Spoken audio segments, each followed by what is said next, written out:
The letter hit the table like a death sentence. Owen Blackwell read it once, then read it again, and the second time his jaw tightened so hard that Leo, his beta and only friend worth the title, took 2 steps back from the desk. "They invoked the Lunar Accord," Owen said. His voice was flat, controlled, the kind of control that meant something breakable was about to meet a wall. Leo read the letter over his shoulder. 7 signatures. They only needed 6. "I can count. Owen, they are giving you 72 hours, 3 days. If you do not choose a Luna by midnight on the 3rd day, the Council of Elders has the legal authority to choose one for you." Owen already knew this.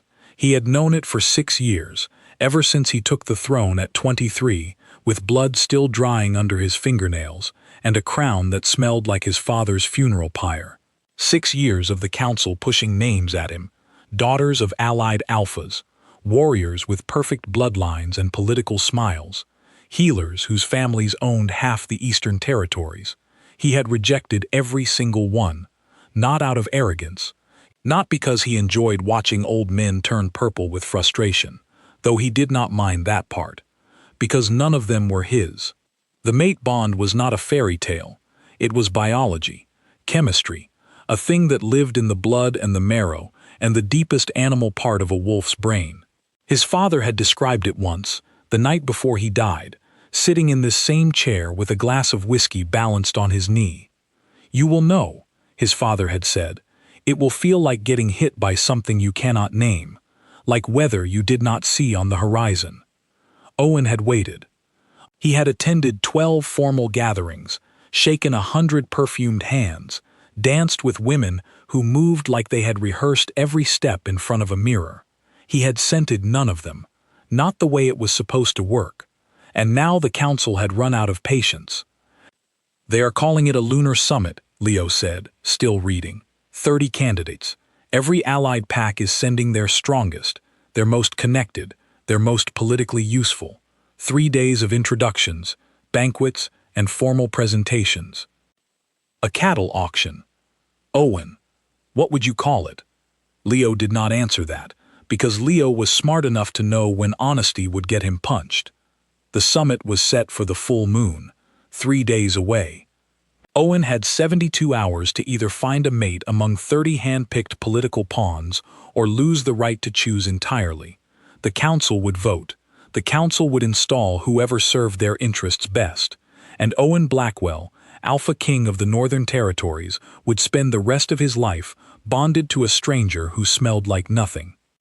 He picked up the letter, folded it once, and fed it to the candle flame on his desk. "Tell the kitchen to prepare for 30 guests," he said, "and tell Elder Garrett that if he steps foot in my study before the summit begins, I will finish what I started with that goblet." Leo winced. The goblet incident was legendary. 2 years ago, Elder Philip Garrett had ambushed Owen during a private dinner to present an engagement contract with the Southern Delta Pack. Owen had picked up the nearest heavy object and hurled it at the old man's head. He missed on purpose. Everyone knew he missed on purpose. Garrett wore the scar on his left ear like a political medal. "One more thing," Owen said as Leo reached the door. "Yes?" "Find out who is feeding the council information about my schedule. Someone told them I would be in the capital this week. I was supposed to be at the eastern outpost." Leo's face shifted. "You think there is a leak?" "I think someone wanted to make sure I could not run." Leo left. Owen sat in the silence of his study and stared at the charred remains of the letter curling in the candle dish. Outside, the full moon was 3 nights from rising, and somewhere in the sprawling stone corridors of the palace, the kitchen staff was about to receive the worst news of their professional lives. He did not know it yet, but one of those kitchen workers would change everything. The candidates arrived like an invasion.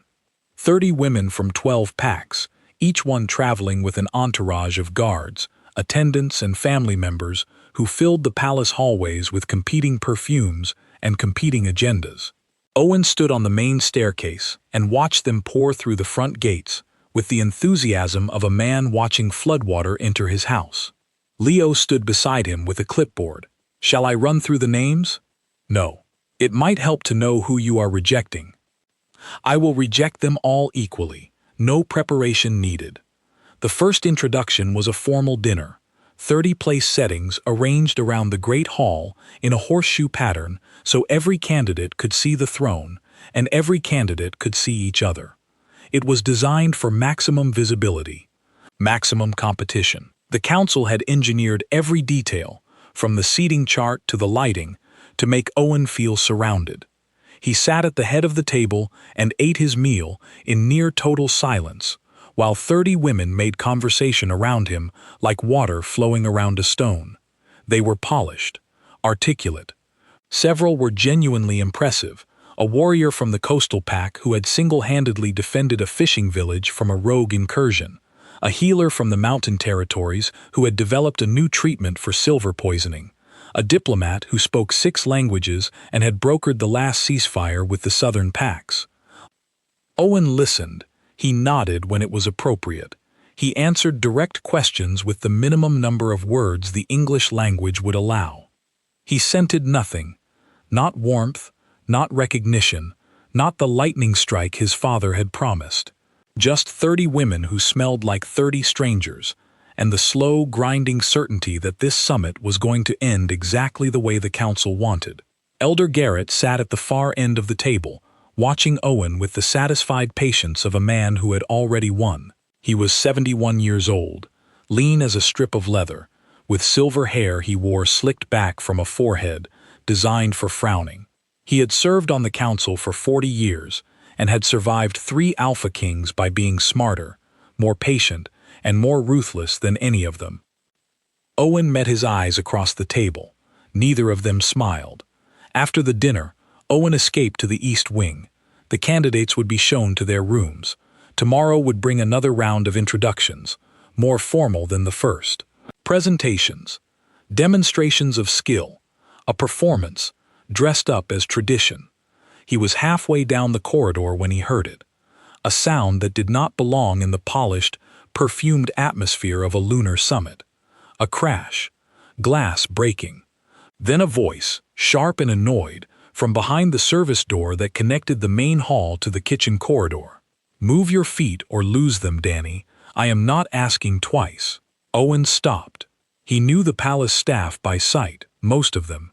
The kitchen was run by a head cook named Margaret, who had been feeding the Blackwell household since before Owen could walk. But the voice behind the door was not Margaret's. It was younger, clipped, the kind of voice that did not waste a single syllable on politeness it did not mean. He pushed the door open. The kitchen corridor was chaos. 30 unexpected guests meant triple the usual meal preparation, and the narrow stone hallway was jammed with crates of produce, stacked dishes, and kitchen workers moving at a near sprint. In the center of the disaster, a young man named Danny stood frozen over a broken crate of wine glasses, looking like he might cry. And standing over him, already crouching to pick up the shards, was a woman Owen had never noticed before. She was not tall, not short. Brown hair pulled back in a knot that was losing its fight with gravity. Flour on her forearms. A burn scar on her left wrist, old and faded. She moved with an efficiency that bordered on aggression, sweeping glass into a dustpan with one hand while pointing Danny toward the storage room with the other. She did not look up when the door opened. She did not register that the Alpha King of the Northern Territories was standing 4 feet away in a doorway she probably walked through 30 times a day. "Who is that?" Owen asked Leo, who had materialized behind him with the silent efficiency of a man who had spent 6 years anticipating his movements. Leo looked. "Kitchen staff. I think her name is Nora. Been here years. Margaret would know." Nora. Owen watched her finish clearing the glass, haul Danny to his feet by his elbow, and send him off with a push that was somehow both firm and kind. Then she picked up the intact bottles from the broken crate, stacked them against the wall, and disappeared around the corner without once looking in his direction. She moved like someone who had spent her whole life making sure no one was watching. Owen did not follow her.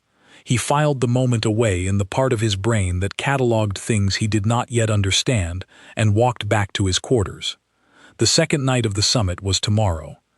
He had 46 hours left before the council's deadline hit, and he had just spent 5 minutes watching a kitchen worker pick up broken glass instead of considering the 30 women who had been imported specifically for his consideration. He did not sleep well. The second day was worse than the first. The council had arranged what they called compatibility demonstrations, which was a polite term for making 30 women compete for his attention, like contestants on a game show. No one had agreed to enter. Some demonstrated combat skill, others presented diplomatic credentials. One recited the entire genealogy of the Northern Territories, going back 12 generations, which Owen found simultaneously impressive and horrifying. He sat through all of it. His face gave nothing away. Inside, the wolf paced, not toward any of the candidates. Just paced, restless, searching, like it could smell something on the edge of its range that it could not quite identify. By mid-afternoon, Owen had excused himself from the formal proceedings and was walking the eastern perimeter of the palace grounds when the alarm hit. 3 sharp howls from the border patrol, the signal for a rogue incursion. Owen shifted before the third howl finished. His wolf was massive, dark gray with a black ridge along the spine, and it covered the distance between the palace and the eastern tree line in under 2 minutes. Leo was right behind him. Behind Leo, a dozen of the palace guard, already fanning out through the trees. It was a small attack, 5 ferals, maybe 6, testing the boundary. Rogues who had lost their pack bonds and gone wild, running on instinct and hunger. They were not organized enough to be a real threat, but they were desperate enough to be dangerous. Owen's wolves drove them back in under 20 minutes. 1 feral was captured, the rest scattered into the deep woods. It was over fast, clean, almost routine. Except someone had gotten hurt. Not a warrior, not a candidate. The ferals had breached a section of the perimeter near the kitchen gardens, where the household staff grew herbs and vegetables for the palace meals. Someone had been out there when the attack hit. Someone who should not have been anywhere near the eastern boundary during a rogue incursion. Owen found her in the infirmary. Nora Hale sat on the edge of a cot in the far corner, stitching a gash on her own forearm with a curved needle and surgical thread she had apparently stolen from the supply cabinet. The palace healers were on the other side of the room, clustered around a candidate from the Western Territories who had fainted when the alarm sounded and hit her head on a marble banister. Nora did not look up when Owen entered.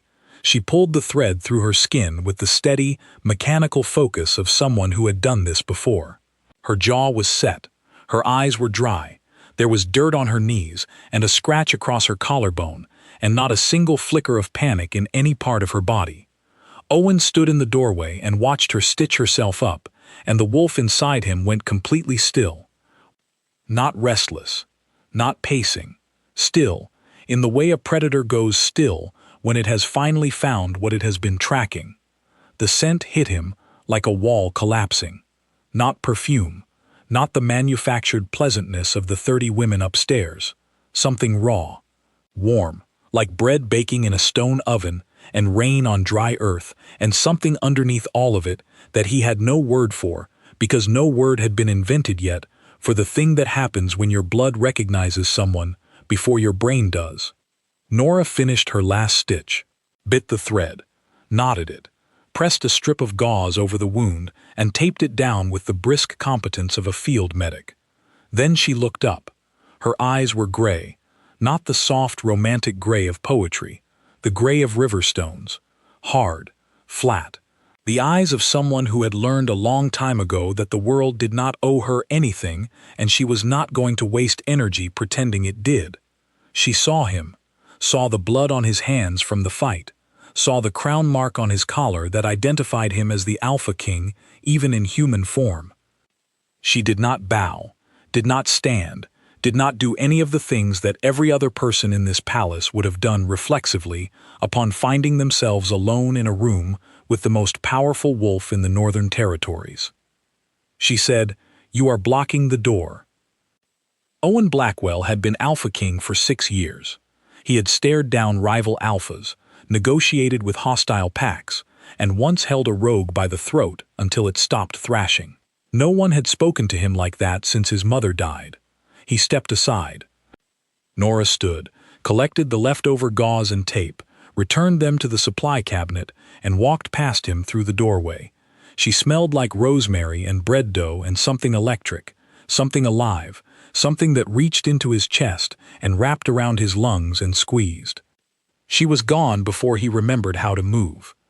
Leo found him 10 minutes later, still standing in the infirmary doorway, staring at the cot where she had been sitting. There was a single drop of blood on the white sheet where her arm had rested. "Owen?" Leo's voice was careful. "The council is asking where you are. The evening presentation starts in an hour." "Who is she?" Owen said. "Who?" "The woman from the kitchen. Nora Hale." "Who is she?" Leo pulled out his phone and scrolled through the palace staff records. It took him less than a minute. Nora Hale, age 26, kitchen staff, employed 12 years, listed as a half-blood, human mother, wolf father, father deceased, no pack affiliation, no rank. Owen processed each word like a separate blow. Half-blood. In the hierarchy of their world, half-bloods occupied a space somewhere between tolerated and invisible, human enough to be dismissed, wolf enough to be useful. They could not hold rank, could not own territory, could not, by any interpretation of council law, be considered as a mate for a ranked wolf, much less an alpha king. "She has been here 12 years, Owen said. "Since she was 14, apparently. In my house. 12 years, and I have never seen her." Leo said nothing, because there was nothing useful to say. Owen had lived in this palace his entire life. He had passed through those kitchen corridors 1,000 times, and he had never once noticed the woman whose scent had just rearranged every molecule in his body. He looked at the blood on the sheet. "Cancel my evening," he said. "Owen, the council will—" "I said cancel it." Leo left to deliver news that would make Elder Garrett's left eye twitch for the rest of the night, and Owen stood alone in the infirmary, breathing in the ghost of rosemary and bread dough and lightning, and tried to understand how a man could live 6 years in a house with his mate and never know she was there. The answer was simple. He had not been looking down. He had been looking at thrones and treaties and the polished faces of women who were brought to him on silver trays. He had never once looked at the people who carried those trays. That was about to change. Owen Blackwell did not sleep that night either, but for entirely different reasons. He sat in his study with the palace employment records spread across his desk and read Nora Hale's file 3 times. It was thin, embarrassingly thin. 12 years of employment reduced to a single page, hired at 14 as a kitchen apprentice under Margaret. No disciplinary issues, no complaints, no requests for promotion or transfer, no emergency contacts listed, no next of kin. She existed on paper the way she existed in the palace. Minimal, functional, a person who took up exactly as much space as her job required and not a molecule more. Her father's name was listed as Graham Hale, deceased, pack affiliation, none. Her mother's name was listed as Catherine Hale, status, unknown. The word unknown in a palace record usually meant one of 2 things. Either the person had left the territory, or the person had disappeared in a way that no one wanted to document. Owen closed the file and opened the staff scheduling logs instead. Nora worked 6 days a week. 12-hour shifts. She started at 4 in the morning, prepping dough and stock for the day's meals, and finished at 4 in the afternoon. She had taken 9 sick days in 12 years. 9. Most staff took that many in a single winter. "She is a ghost," Owen said to his empty study. The word felt wrong as soon as he said it. Ghosts were absent. Nora was not absent. She was aggressively, stubbornly present. She just existed in a frequency that the people around her had decided not to tune into. By morning, he had a plan that Leo was going to hate. "You want to do what?" Leo said. "I want to go to the kitchen." "The kitchen?" "Yes." While 30 candidates from 12 allied packs wait in the Great Hall for the 3rd and final day of presentations that will determine the future political structure of the Northern Territories. "Is there an echo in here?" Leo pinched the bridge of his nose. He had been Owen's beta for 4 years. He had developed a stress response specifically calibrated to Owen's particular brand of self-destruction. "The council's deadline is midnight tonight," Leo said carefully. "If you do not choose a Luna by then, they invoke the old law. Garrett already has the votes. He has been building this coalition for 2 years, Owen. 2 years of favors and promises and backroom deals, all pointed at this exact moment. If you give him an opening, he will install Claire Ashford before sunrise." Claire Ashford. The name landed in the room like a chess piece being placed with deliberate force.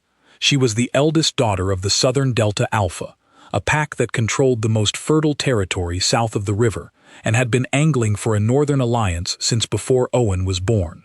Claire was 28, politically brilliant, and moved through social situations with the precision of a surgeon. Owen had met her at the dinner on the first night. She had not competed for his attention, had not performed or preened or presented her credentials. She had simply sat 3 seats to his left, eaten her meal with quiet elegance, and watched him with eyes that calculated probabilities the way other people calculated dinner bills. She was the council's choice. She had always been the council's choice. The other 29 candidates were window dressing. "I am going to the kitchen," Owen said again. He went. The kitchen at 6 in the morning was a different world from the polished corridors above. It was hot, loud, and chaotic. Steam rose from massive stockpots. Ovens radiated heat that hit Owen's face like a physical force when he came through the service door. Margaret, the head cook, was barking orders at a crew of 12, directing the preparation of breakfast for over 100 guests with the intensity of a general commanding a battlefield. Nora was at the bread station. She stood at a long wooden table, working dough with both hands. Push, fold, turn. Push, fold, turn. A rhythm so practiced it had become mechanical, her body performing the motions while her mind was clearly somewhere else entirely. There was flour on her forearms again. The bandage from last night's stitches was clean and tight. Her hair was pulled back in the same losing battle knot. Owen leaned against the doorframe and watched her work for a full minute before Margaret noticed him and nearly dropped a pot of porridge. "Your Majesty," Margaret said, and every head in the kitchen snapped toward the door. Every head except one. Nora kept working the dough. Push, fold, turn. Either she had not heard, or she had heard and decided that bread was more important than royalty. Owen suspected the latter. "Margaret," he said, "I had a question about the breakfast menu." Margaret blinked. In 12 years of running the palace kitchen, the Alpha King had never once asked about a menu. He ate what was placed in front of him, with the discriminating palate of a man who would have been equally content with a gas station sandwich. "Of course, Your Majesty. What would you like to know?" "The bread. I noticed it was different at last night's dinner." "Better. What changed?" Margaret's face did something complicated. Nora changed the recipe last year, added a longer fermentation time and a rosemary salt crust. I told her it was unnecessary, but, she shrugged. The girl knows bread. Owen looked at Nora. Nora still had not looked up, but her hands had stopped moving. Just for a moment, a pause so brief that only someone watching her with predatory focus would have caught it. "I would like to know more about the process," Owen said. "The bread process?" Margaret said. "Yes. You want to know about how we make bread. Is that a problem?" Margaret opened her mouth, closed it, opened it again, and then did something Owen had never seen the formidable head cook do before.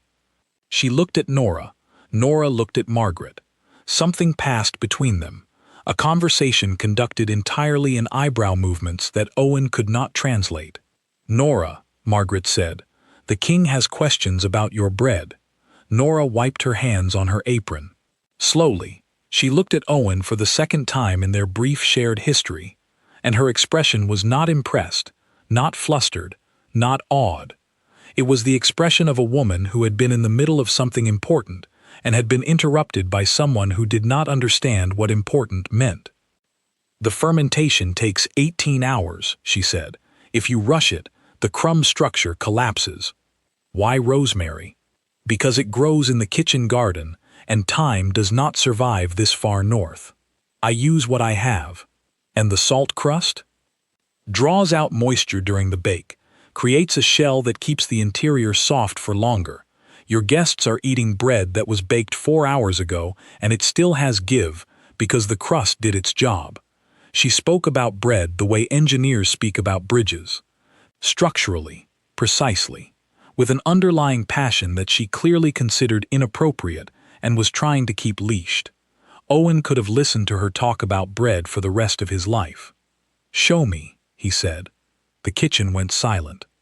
Not the silence of awe, the silence of 12 people collectively losing their ability to process what was happening. The Alpha King of the Northern Territories had just asked a kitchen worker to show him how bread was made, on the final day of a summit designed to choose his mate, while 30 candidates waited upstairs. Nora stared at him. "You want me to show you how to make bread?" "Yes. Now. If it is not too much trouble." Something flickered in her gray eyes. Not warmth, not yet. Something closer to suspicion, the kind of suspicion that comes from a lifetime of learning that when powerful people pay attention to invisible people, it usually ends badly for the invisible one. "It is a lot of trouble, actually," she said. "I have 140 meals to help prepare before noon. Then I will help." Leo, who had followed Owen into the kitchen and was standing by the door with the expression of a man watching a car accident in slow motion, made a sound that was halfway between a cough and a prayer. Owen rolled up his sleeves. He was terrible at it. His hands were too rough, his movements too aggressive. He tore the dough instead of folding it. He overmeasured the salt by a factor of 3. He burned his palm on the edge of a hot pan and did not flinch, which earned him a look from Nora that contained something almost approaching respect. She corrected him without gentleness. "Lighter. You are strangling it, not folding it. And the flour goes on the surface, not on the floor." And once, when he somehow managed to get dough in his own hair, a sound escaped her that she killed immediately. A laugh, one sharp bark of a thing, ambushed out of her before she could stop it. She turned away fast, went back to her own station. Her shoulders were tight. Her hands worked the dough with renewed intensity, pushing and folding like she could knead the moment out of existence. Owen stood at his station, with dough in his hair and flour on his shirt, and felt the world realign itself around a single, undeniable fact. This, her, the way she moved and spoke and guarded every involuntary reaction like it was a security breach. The laugh she had murdered before it could finish being born. The flour, and the rosemary, and the gray riverstone eyes. This was what his father had meant. Whether he did not see coming. Meanwhile, upstairs, the final day of the summit was unraveling. Elder Garrett convened an emergency council session when Owen failed to appear for the morning presentations. 7 old men sat around a table and debated whether the Alpha King's absence constituted a formal refusal, which would trigger the old law immediately, or merely an insult, which would require a formal reprimand but not yet a forced mating. The vote was 4-3 in favor of waiting until midnight. Garrett was furious. He had spent 2 years constructing this trap, and Owen was slipping through it by the simple method of not being in the room. Claire Ashford sat in the Great Hall with 29 other candidates and waited with the patience of someone who had been raised to treat politics as a long game. She did not pace, did not complain, did not join the clusters of whispering women who were already sensing that something had shifted in the palace's invisible architecture. She simply waited and watched, and when one of her attendants reported that the Alpha King had been seen entering the kitchen service corridor at 6 in the morning and had not emerged, Claire Ashford's expression did not change. But her eyes sharpened. She asked one question: "Who works in the kitchen?" Her attendant brought her the staff roster within the hour. Claire read it once, paused on one name, read it again. Half-blood, 14 years of service. No rank, no pack, no family. Claire Ashford folded the roster and placed it on the table beside her untouched breakfast. "Interesting," she said to no one. Back in the kitchen, Owen was learning that Nora Hale was more than a bread maker. She ran the kitchen's logistics with a quiet authority that Margaret had either delegated or surrendered years ago. She knew the inventory down to the last jar of preserves. She knew which suppliers were cheating on weight and which ones delivered on time. She managed the other kitchen workers with a combination of directness and dry humor that kept them moving at full speed without resentment. And she did all of it without rank, without title, without any formal authority except the kind that comes from being the most competent person in the room and everyone knowing it. Owen watched her negotiate with a produce supplier through the kitchen's back entrance, talking the man down from an inflated price on winter squash with a combination of factual precision and thinly veiled threats about finding alternative vendors. She was magnificent, not in the way the candidates upstairs were magnificent, with their polished presentations and rehearsed smiles. Magnificent in the way a well-built engine is magnificent. Every part doing exactly what it needed to do, nothing wasted, nothing decorative. By noon, he had been in the kitchen for 6 hours. He had helped prepare 3 meals, burned 2 loaves of bread, and learned more about the internal logistics of his own palace than he had in 6 years of living in it. He also learned something else. Nora never touched anyone. Not once. In 6 hours of working in a crowded kitchen where physical contact was constant and unavoidable, did Nora Hale's skin make contact with another person's. She moved through the chaos with a spatial awareness that bordered on supernatural, sliding past coworkers, ducking under extended arms, stepping aside at exactly the right moment to avoid a brush of shoulders or a bump of elbows. Owen noticed because his wolf was watching her with a focus that made it hard to notice anything else. And his wolf saw the pattern, every micro-adjustment, every calculated sidestep. It was not clumsiness or awkwardness. It was a system, a set of rules she followed so automatically that she probably did not even realize she was doing it anymore. She did not want to be touched. The question was why. Owen filed it next to every other thing he did not yet understand about Nora Hale and left the kitchen at 1 in the afternoon to find Leo waiting in the corridor with an expression that suggested the beta had aged approximately 5 years since morning. "The council has called a formal session," Leo said. "Garrett is pushing for an early invocation. He wants to force the vote before midnight. Can he do that? If he gets 5 signatures, yes, he has 4. Who is the holdout? Elder Price, Edmund Price. He is old school, believes in the mate bond, thinks forcing an alpha into a political mating is an abomination against pack law. Then Price is the one Garrett will pressure. Garrett has been pressuring him all morning. Price is holding, but he is 78 years old, and Garrett is not above making life very uncomfortable for a 78-year-old man." Owen processed this. "Where is the session?" "Council chamber. 30 minutes. Good. I will be there." Leo looked at him, really looked at him. "Owen, what happened in the kitchen?" Owen met his beta's eyes and said nothing for a long moment. The silence was not evasive. It was the silence of a man trying to compress something enormous into a container small enough for words. "I found her," Owen said. Leo's face went through several stages. Confusion, recognition, alarm, a brief flash of something that might have been joy, quickly smothered by the practical reality of what those 3 words meant. "The kitchen worker," Leo said. "Nora, the half-blood with no pack and no rank." "Yes." Leo looked at the ceiling, then the floor, then back at Owen. "Garrett will burn this palace to the ground. Let him try." Owen walked toward the council chamber with the steady, unhurried stride of a man who had just found the one thing worth fighting for, and Leo followed, already calculating the 17 ways this could end in disaster, and the one impossible way it could end in something better. In the kitchen, Nora Hale scrubbed the counter where Owen had been working. She scrubbed it twice, 3 times. Her hands were shaking and she could not make them stop, and she did not understand why the spot where he had stood still smelled like pine and iron and something electric, something that made the thing behind her ribs, the thing she had kept locked away for 12 years, throw itself against its cage with a force that nearly drove her to her knees. She braced both hands on the counter, breathed, counted to 10, counted to 20. The thing in the cage went still, not calm, not settled, just waiting. Nora finished cleaning the counter and went back to making bread.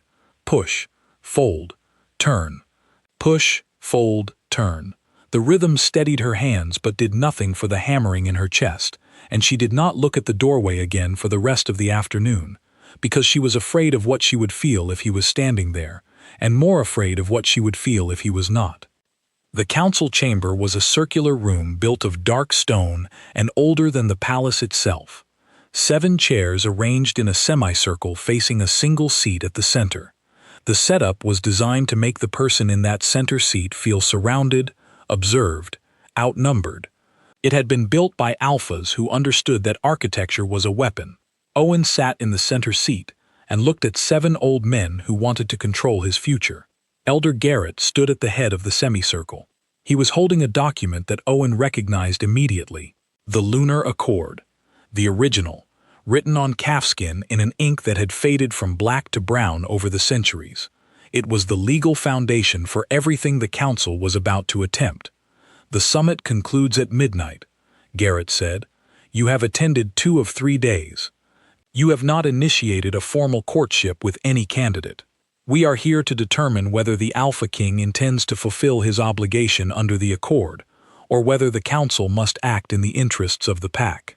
Owen let the silence stretch. 1 second, 2, 5, long enough for discomfort to settle into the room like a change in temperature. "I am aware of my obligations," Owen said. "Then you intend to choose." "I intend to fulfill the accord." Garrett's eyes narrowed. The phrasing was careful, and Garrett was smart enough to hear the gap between choose from the candidates and fulfill the accord. The accord required a Luna. It did not specify where the Luna had to come from, but Garrett had prepared for this. "The accord requires that the Alpha King select a mate of suitable rank and lineage," Garrett said.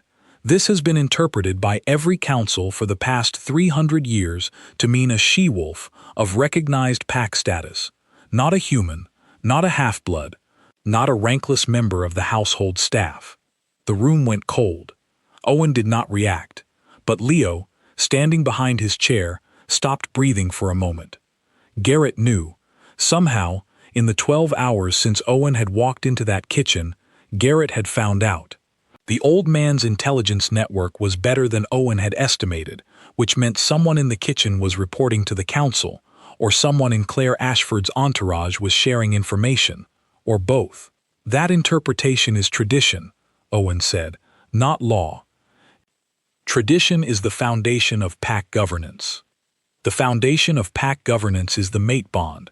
The accord was written to protect the bond, not to replace it." "You are claiming a bond." Garrett's voice was flat. "With a kitchen servant." "I am claiming nothing at this time. I am reminding the council that the accord's original language does not restrict the Alpha's choice to candidates of any particular rank. That restriction was added by council interpretation 200 years after the original was written. It is precedent, not statute." Garrett stared at him. Owen stared back. The other elders shifted in their chairs. This was not the confrontation they had expected. They had expected fury, defiance, the legendary Blackwell temper that had produced the goblet incident. Instead, they were getting legal argument delivered with the calm precision of a man who had spent the night reading the original accord in its entirety and had found the crack in the wall they had built around him. Elder Price, the 78-year-old holdout, leaned forward in his chair. "The boy has a point, Philip." "The boy is stalling," Garrett said. "The boy is citing the law, your law, the one you invoked to justify this summit in the first place. If the accord is sacred enough to compel the king to choose, it is sacred enough to be read as written, not as rewritten." Garrett turned to Price with an expression that could have frozen the river. "Edmund, we discussed this. You discussed it. I listened. There is a difference." The session dissolved into argument. Garrett pushed for an immediate vote to narrow the council's interpretation and explicitly require ranked candidates. Price blocked it. The other elders split 3 and 3, with the final vote depending on a procedural question about whether the council could amend its own interpretive framework during an active summit. Owen sat in the center of it and said nothing more.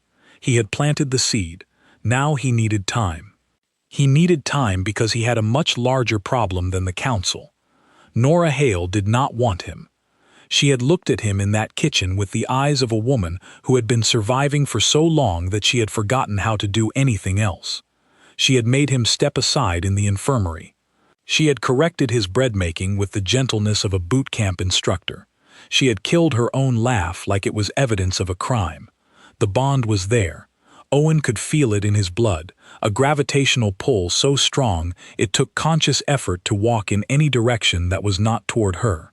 But a bond required 2 people, and Nora Hale was locked behind a wall that Owen was not sure he knew how to reach without breaking something that should not be broken. And there was the other thing, the thing Leo had found in the records, buried in a footnote on her employment file that Owen had missed the first 3 times through. Medical note, Year 1 of employment. Leo read aloud in Owen's study that evening. Patient presented with partial shift failure. Binding ritual applied at patient's request. Presiding healer, Dr. Alan Shaw, since retired. No follow-up recorded. A binding ritual. The old magic, the kind that did not just suppress a wolf, it caged it, locked it behind a wall of will and pain and sacrifice, so deep inside the body that the person could live their entire life without ever shifting, without anyone ever knowing there was a wolf inside them at all. Nora had not failed to shift because she was a half-blood without a wolf. Nora had a wolf, and she had locked it away. Why? Owen said. Leo shook his head. The file does not say. Dr. Shaw retired 9 years ago. Moved to the coastal territories. I can try to track him down. Do it. Owen stood at the window of his study and looked out at the palace grounds, where the final night of the summit was beginning. Lanterns were being lit in the gardens. Music was starting. 30 candidates were dressing for the farewell banquet, the last formal event before midnight, and somewhere below his feet, in the warm stone corridors of the kitchen, a woman with a caged wolf and riverstone eyes was preparing food she would never be invited to eat. The deadline was 6 hours away. Owen had 6 hours to convince a woman who did not want to be seen, who did not want to be touched, who had locked away the most fundamental part of herself rather than risk letting it out, that he was not a threat. 6 hours to convince her that the bond she was feeling was not a cage, it was a door. He went to find her. Nora was in the kitchen garden, the same garden where the ferals had breached the perimeter the night before. She was kneeling in the dirt between rows of rosemary, harvesting sprigs by moonlight with a small knife that she handled with more comfort than most warriors handled a sword. Owen stopped at the edge of the garden. He did not enter. "You are blocking the moonlight," Nora said without turning around. "I seem to have a habit of blocking things around you. Doorways, moonlight, my work schedule. Yes, it is becoming a pattern." He almost smiled. Almost. "Can I sit?" She considered this for long enough that the silence became its own answer. Then she said, "The ground is dirty." He sat on the dirty ground. They stayed like that for a while, her harvesting rosemary, him sitting in the dirt 3 feet away, close enough to talk, far enough that she did not have to adjust her careful distance. The space was intentional. He understood, instinctively, that Nora's space was not something to be invaded, it was something to be earned. "I know about the binding," he said. Her hand stopped. The knife hovered over a rosemary stem, perfectly still. "Leo found the medical note in your file. That file is confidential. I am the king. That does not make it less confidential. That makes it a different kind of wrong." She was right. He knew she was right. "I am sorry." "Are you?" "Yes." She cut the rosemary stem, set it in the basket, cut another. "What do you want me to say? That I have a wolf? Fine. I have a wolf. I locked it away when I was 14, and I have no intention of letting it out. Does that satisfy whatever curiosity drove you down here? It is not curiosity. Then what is it? Owen looked at her profile in the moonlight, the sharp line of her jaw, the flower she had missed on her neck, the burn scar on her wrist. Every detail precise and specific and belonging to no one else in any world. You know what it is, he said. Nora stopped cutting. She sat back on her heels and stared at the rosemary in her basket as if the herbs might offer her an exit from this conversation. I am a half-blood kitchen worker with no rank and no pack, she said. You are the Alpha King. The council has 30 women upstairs who are everything I am not. Choose one of them. No. Owen. It was the first time she had used his name. Not your majesty. Not the king. Owen. 2 syllables that landed between them like a match thrown on dry wood. I am not what you think I am, she said. The words came out tight, controlled. The voice of someone holding a door shut against something enormous on the other side. The bond is there. I can feel it. I have felt it since you stood in that infirmary doorway smelling like blood and pine, and every hour since then it has been getting louder, and I need you to understand that I cannot do this. Why? Because the last time I let the wolf out, it nearly ended me. She said it flat. No drama, no trembling voice or watering eyes. A fact, delivered with the same precision she used to describe bread fermentation. The sky is blue, water is wet. My wolf almost destroyed me. Owen felt the weight of it settle into his chest. What happened? He asked. Nora was quiet for a long time. The moonlight moved across the garden. Somewhere in the palace, music played. I was 14, she said. My father had been dead for 2 years. My mother left 6 months after that. I was alone in a territory where half-bloods are furniture. Useful furniture, but furniture. And someone decided to remind me of that, in a way that does not need details. Owen's hands curled into fists against his thighs, slowly, without sound. The shift started during it, Nora continued. Not because I wanted it, because my wolf wanted to survive, and I had no idea how to let it out without letting everything else out too. The shift was partial, wrong. My bones tried to reshape, and some of them made it, and some of them did not, and when it was over, I was in the infirmary with 3 fractures and a wolf screaming inside a body that could not hold it. She looked at him then, straight on. Gray eyes in moonlight. The healer offered the binding. I took it. I have not shifted since, and I will not shift now, not for a bond, not for a crown, not for a man I met yesterday who makes very bad bread. Owen absorbed this, all of it. The fury and the grief and the 12 years of silence, and the 14-year-old girl who had locked away the most powerful part of herself, because the world had taught her that being powerful was not safe. He did not reach for her, did not close the distance, did not do any of the things that the Alpha King was supposed to do when he found his mate, because Nora Hale did not need a king right now. She needed someone who understood that the bravest thing she had ever done was survive, and that asking her to unlock that cage was asking her to be brave in a way that might break her.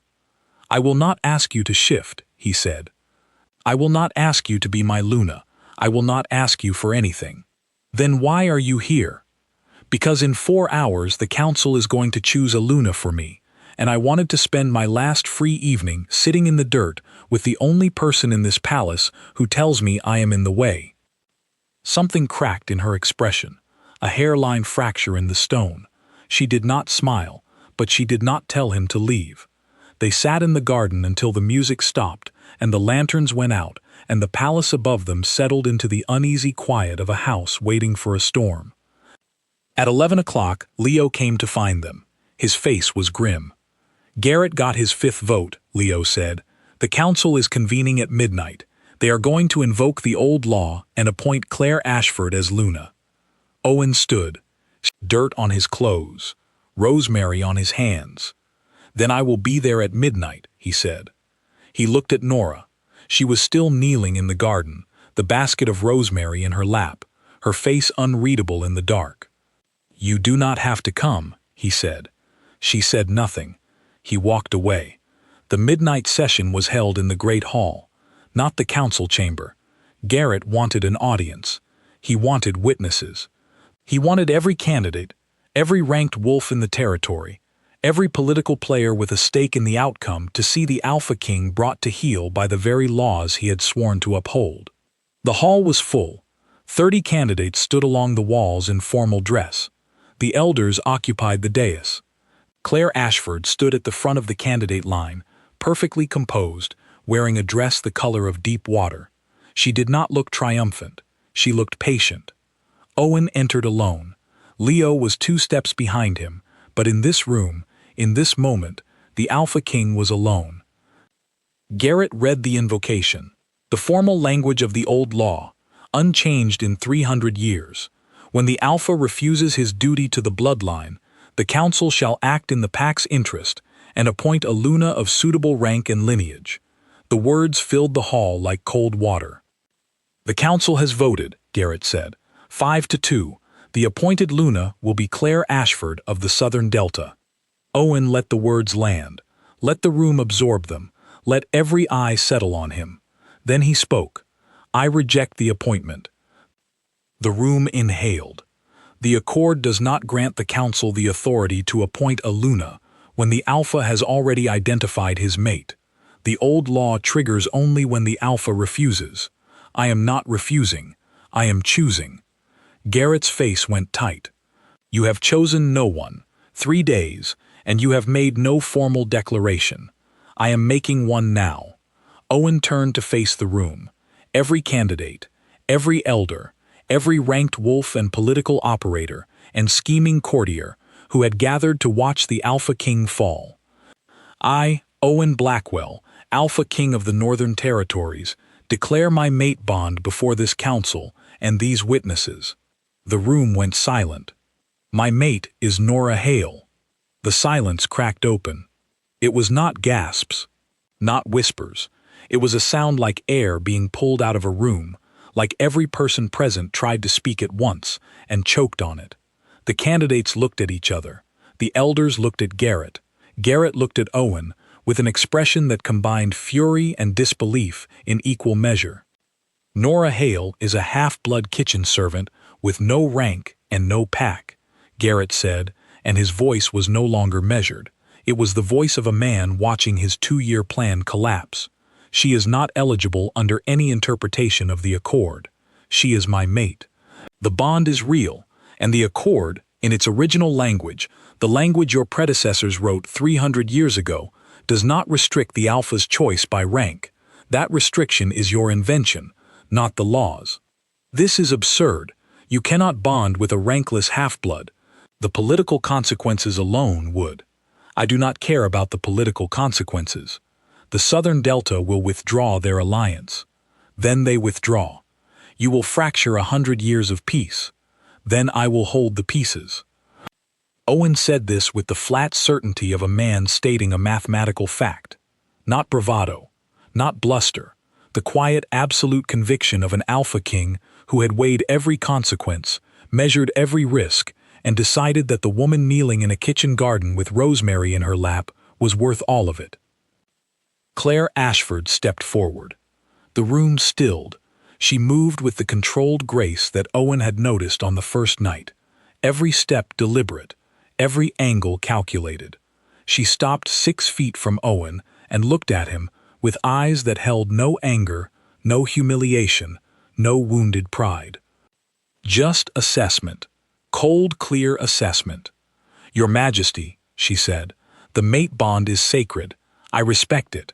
But you are asking this council and these witnesses to accept a bond that has not been verified, with a woman who is not present, on the word of a king who has spent 6 years evading his obligations." She turned to the room. "I propose a verification. If the bond is real, let it be demonstrated. Here, now, before witnesses.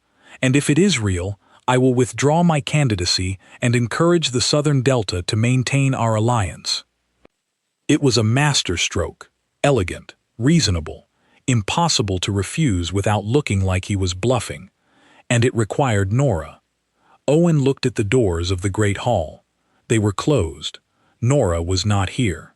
He had told her she did not have to come, and she had said nothing, and the doors were closed, and for one terrible stretching moment, Owen Blackwell understood what it felt like to gamble everything on a person who had every reason in the world to stay invisible. Then the doors opened. Nora Hale walked into the great hall wearing kitchen clothes, flour on her forearms, the bandage on her left arm from the feral attack. Her hair was still in the losing battle knot. She was the most underdressed person in a room full of formal gowns and ceremonial uniforms, and she walked through the center of it like the clothes did not matter, because they did not. She stopped in front of Owen. "I told you not to come," he said. Quiet, just for her. "You told me I did not have to come. That is not the same thing. Nora, I could hear you from the kitchen, wolf hearing, even caged, it works. I heard every word." She looked at the room, at the elders, at Claire Ashford, at the 30 women who had been imported to replace her for a position she had never sought. "You want verification?" Nora said to Claire. "Fine." Then she turned back to Owen, and her gray eyes were not flat anymore. They were not guarded, or controlled, or carefully empty. They were terrified. "I do not know if I can do this," she whispered. "You do not have to." "Yes, I do, because if I do not, they win. And I have spent 12 years letting people like them decide what I am allowed to be." She closed her eyes. The thing behind her ribs, the thing she had locked away at 14, threw itself against the cage one final time, and Nora Hale let it out. The shift was not graceful. It was not the smooth transformation that full-blooded wolves performed with practiced ease. It was 13 years of suppressed wolf, forcing through a body that had forgotten how to hold it. Nora's bones broke and reformed. Her spine arched. Her skin rippled and gave way to white fur that erupted in patches before spreading in a wave across her entire body. She cried out, once. A sound that was half human and half something else entirely, and it echoed off the stone walls of the great hall and silenced every voice in the room. The wolf that emerged was white, pure, unmarked white, and she was massive. Larger than any wolf the elders had seen in living memory, larger than Owen's own wolf by a margin that made the warriors in the room take an involuntary step back. She stood on the great hall floor, chest heaving, legs shaking, a creature that had been caged for 13 years and was freed in the most public, most terrifying, most impossible way. The candidates pressed against the walls, the elders gripped their chairs. Claire Ashford's composure fractured for the first time since she had arrived, a hairline crack across that perfect political mask. Owen did not step back. He stepped forward. And then the Alpha King of the Northern Territories knelt. Not a bow, not a gesture of submission. An Alpha King does not submit. He knelt the way you kneel beside someone who has fallen. He knelt to meet her where she was, low and shaking and terrified and magnificent. The white wolf looked at him with gray eyes, the same gray eyes. River stones. She pressed her forehead against his. The bond locked into place with an audible pulse that every wolf in the room felt in their marrow. A wave of energy that rippled outward from the two of them and washed over the great hall, rattling the lanterns, stirring the banners, and leaving every wolf present with the undeniable, bone-deep certainty that what they were witnessing was real. Elder Garrett sat down. Elder Price smiled. Claire Ashford closed her eyes, breathed once, and turned to leave. At the door, she paused. She looked back at Owen, still kneeling on the floor with a white wolf pressed against him. She said something, quiet, meant only for him, and then she was gone. The great hall erupted, not with applause, not with protest, with the messy, complicated sound of 300 people trying to process something that had broken every rule they had ever been taught about how the world was supposed to work. Nora shifted back. It was ugly and painful, and she collapsed against Owen's chest, human again, shaking, wearing torn kitchen clothes, with blood on her hands from the shift. Owen held her. on the floor of the Great Hall, in front of every elder and every candidate and every political animal who had come to watch him choose. He had chosen. Recovery took time. Nora's body had been locked in human form for 13 years, and forcing the shift open in a room full of hostile energy had torn something. Not just muscles and bones, though the physical damage was real. The bridge between her wolf and her human self had atrophied, like a limb kept in a cast too long. For 3 days she flickered, human one moment, wolf the next, sometimes halfway between, caught in a painful middle ground that left her gasping on the infirmary floor while Owen sat beside her and did not leave. He cleared the palace, sent every candidate home with formal letters of apology and a security escort to their home territories. The letters were polite and contained no hint that Owen had written the first draft with language that would have made a sailor blush, and Leo had spent 2 hours editing them into something diplomatically survivable. Claire Ashford left first. Her entourage packed efficiently, without drama, and her carriage departed at dawn on the morning after the Great Hall. She did not request a private audience with Owen. She did not send a message. She left the way she had arrived, with the quiet precision of a woman who had already begun calculating her next move. The Southern Delta's formal response arrived by courier 3 days later. It was not a declaration of conflict. It was not a withdrawal of alliance. It was a single sentence on official pack letterhead. The Southern Delta acknowledges the Alpha King's choice and reserves the right to renegotiate the terms of our alliance at a future date. It was Claire's handiwork. Owen could tell. The phrasing was a scalpel, not a sword. She was leaving the door open, not out of goodwill, but because closing it would cost the Southern Delta more than it would cost Owen. He respected her for that, even as he was profoundly grateful she was gone. Elder Garrett did not go quietly. He filed a formal petition with the Continental Pack Authority, the governing body that oversaw all territorial packs, requesting a review of Owen's mate declaration, on the grounds that it ran counter to 3 centuries of council precedent. The petition required supporting signatures from at least 5 council elders. He got 4. The 3 elders who refused were Price, and 2 others who had watched Nora shift in the Great Hall. They had seen a wolf that should not have existed, a half-blood who had produced a wolf form larger than any in 2 generations. Whatever political calculations had governed their thinking before that night, the biological reality of what they had witnessed overrode them. The mate bond was real. The wolf was real. Fighting either one was fighting nature itself, and these men, for all their political maneuvering, were still wolves at their core. They understood what they had seen. Garrett pushed. Garrett pressured. Garrett cornered Price in a hallway and delivered a threat that Leo's intelligence network later reported in full. Something about Price's pension, his family's territorial holdings, and a vote that could strip him of his council seat if he continued to stand in the way. Price listened to the entire threat, nodded politely and said, "Philip, I have served on this council for 43 years. I have watched 3 Alpha Kings choose their mates, and every single time the council tried to interfere, and every single time the bond won. You are 71 years old. You should know this by now." Garrett's petition went to the Continental Pack Authority incomplete. Without the required 5 signatures, it was procedurally invalid. The authority returned it with a note, suggesting the council resolve its internal disagreements before wasting continental resources. Garrett received this note at breakfast. He read it once, placed it on the table beside his plate, and did not eat for the rest of the day.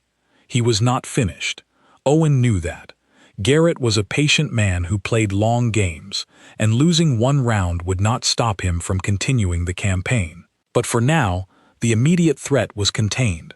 The larger question was Nora. She stabilized on the 4th day. The flickering stopped.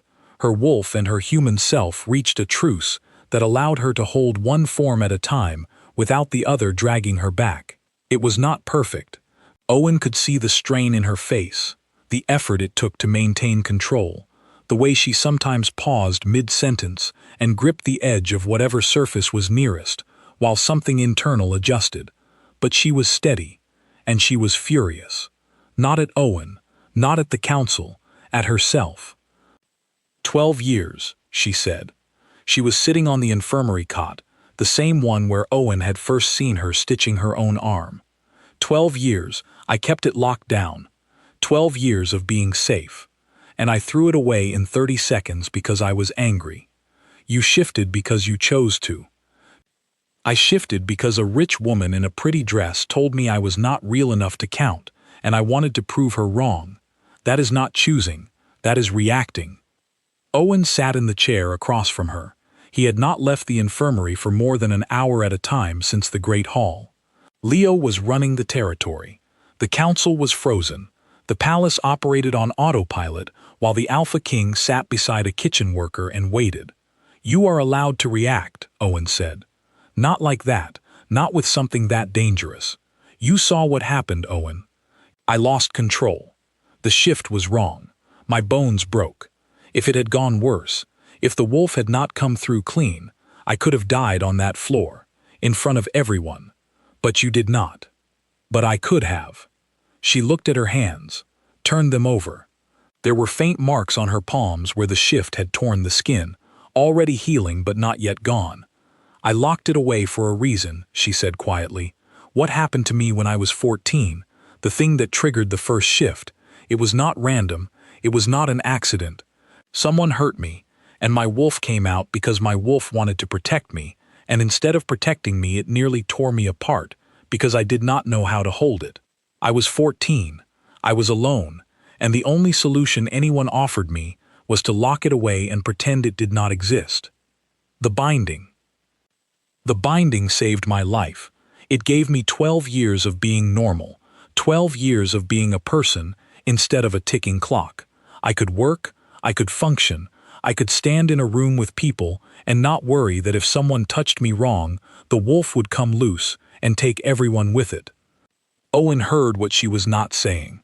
The space between her words was vast and dark, and shaped like every hand she had avoided, every shoulder she had dodged, every human connection she had declined for 12 years, because the cost of contact was a risk she could not afford. Who hurt you? Owen asked. It does not matter. It matters to me. It was 12 years ago. He is gone, left the territory when my wolf surfaced, and he realized what he had triggered. I never saw him again, and I do not need to see him again. What I need is to figure out how to live with this thing now that the cage is open, because I cannot put it back. The binding is broken. I felt it break in the Great Hall. Whatever Dr. Shaw did to me 13 years ago, it is gone. Owen processed this. The wolf was free. The binding was permanent once broken. Nora would have to learn to shift, to control, to coexist with a part of herself she had spent her entire adult life treating as a threat. I can help, he said. You can help me learn to shift? I can help you learn to trust it. She looked at him with those gray eyes, and for the first time since he had met her, the stonework behind them showed not a crack but a window. Small, guarded, but open. I do not trust easily, she said. I noticed. I am going to be terrible at this. You are terrible at letting people help you. You are excellent at everything else. The ghost of that laugh, the one she had killed in the kitchen. It flickered across her face and survived this time, barely, a twitch of the mouth that she did not murder. Progress. Owen moved Nora out of the servants' quarters and into a room on the second floor of the East Wing. Not his quarters. Not even close to his quarters. A room with a view of the kitchen garden, walking distance from the kitchen itself, with a door that locked from the inside, and windows that opened wide enough to let in the smell of rosemary. She protested. Of course she protested. She protested the room, the new clothes Leo had arranged, the security detail Owen assigned to the East Wing, and the fact that Margaret now had to manage the kitchen without her best worker. Margaret is thriving, Leo reported after the first week. She told me this morning that the kitchen runs better when Nora is not there to reorganize her pantry. I believe her exact words were, "That girl moved my flour bins every week for 12 years, and I am finally free." Nora did not thrive. She struggled. The shift was the easy part, physically. Once her body remembered how, the transformation smoothed out over the first 2 weeks. The bones stopped breaking. The pain decreased from unbearable to merely harsh, to something that resembled a full-body cramp. By the 3rd week, she could shift in under 30 seconds without crying out. The hard part was the wolf itself. 13 years of captivity had not made Nora's wolf docile. It had made it wild, desperate.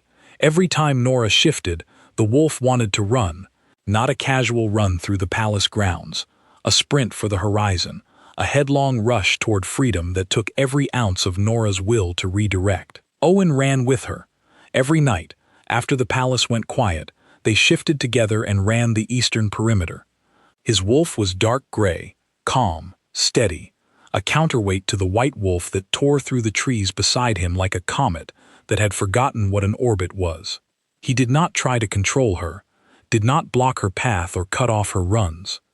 He simply stayed beside her, a constant presence at her flank, matching her speed when she sprinted, and slowing when she slowed, and being there, always there, so that when the wild urge to flee hit its peak and the white wolf skidded to a stop at the edge of the territory, panting and wide-eyed and vibrating with the need to keep going, she turned and found him standing beside her. Every night, every run, he was there. By the 4th week, the white wolf stopped running for the border. By the 5th week, she ran toward him instead of away. By the 6th week, Nora Hale stood in the kitchen garden in human form, looked at Owen Blackwell standing in the doorway with flour in his hair because he had been attempting bread again, and she laughed. Not the murdered laugh, not the ghost flicker, a real laugh, full, surprised, uncontrolled, a sound that came out of her like water breaking through a dam, messy and loud and completely, entirely hers. Owen stood in the doorway and felt something inside him that had been knotted for 6 years come undone. The coronation was held on the first day of winter. It was small, deliberately, defiantly small. No summit, no parade of candidates, no political theater. Owen and Nora stood in the great hall with Leo, Margaret, Elder Price, and a handful of witnesses. The ceremony took 11 minutes. Nora wore no crown. She had refused it, not out of humility, though she had plenty of that, out of practicality. "I am a kitchen worker who happens to turn into a very large dog," she told Owen when he presented the traditional Luna's crown. "I am not wearing a tiara to make bread." Owen had the silver melted down and reforged into a kitchen knife. The blade was engraved with a single line in the old language. Nora did not know the old language, so Owen translated it for her. It says, "You are blocking the door." She looked at the knife, looked at him. Her gray eyes were wet. "You are ridiculous," she said. "I am your ridiculous. That is worse." She kissed him for the first time in the kitchen, beside the bread ovens, standing in the warmth of stone that had been her only home for 12 years. It was not dramatic, it was not cinematic, it was a woman pressing her lips against the mouth of a man who had sat in the dirt with her and never once asked her to be anything other than what she was. Garrett watched the coronation from the back of the hall. His expression was unreadable. When it was over, he approached Owen, not with a petition, not with a legal argument, with something Owen had never seen from the old man before. Resignation. "She is remarkable," Garrett said. "I will not pretend I approve, but she is remarkable." It was not acceptance, it was not warmth, it was the closest thing to respect that Philip Garrett's pride would allow, and Owen took it for what it was. "She is," Owen said. Nora took her place in the palace not as a figurehead but as a force. She restructured the household staff's working conditions within the first month, reducing shift lengths from 12 hours to 8, and implementing a rotation system that Leo calculated saved the palace 15% in overtime costs. She established a program for half-blood integration, creating pathways for rankless wolves to earn recognition based on skill rather than bloodline. She met with the territorial healers and funded a new training protocol for binding rituals, so that the next 14-year-old girl who needed help would receive guidance instead of a cage. She also continued making bread. Every morning, 4 o'clock. Push, fold, turn. The rhythm had not changed. The woman performing it had. Some mornings Owen joined her. He was still terrible at it. His bread came out dense and lopsided, and Margaret refused to serve it, which Nora found endlessly entertaining. "You are the Alpha King," Nora said one morning, watching him destroy another batch of dough. "You can command armies. You face down the entire council, but you cannot make bread. I am working on it. You have been working on it for 3 months. I am a slow learner. You are the worst learner. There is a difference." He reached for her, flour-covered hands and all, and she did not step away, did not flinch, did not calculate the distance between his body and hers. She leaned into him, flour in her hair, dough on her apron, and let herself be held in the warm kitchen that smelled like rosemary and bread and something that neither of them had words for. Not yet. Words would come later. Words were small things, and what lived between them was not small. It was the size of the sky. The Council of Elders had told Owen Blackwell to choose any Luna. He had ignored them all. He had chosen the woman who told him he was blocking the door, the woman with flour on her arms and a wolf like a white star, the woman who had been standing in his house for 12 years, invisible, extraordinary, waiting for someone to look at her like she was weather he did not see on the horizon. She was not the Luna they wanted. She was the one who had been there all along.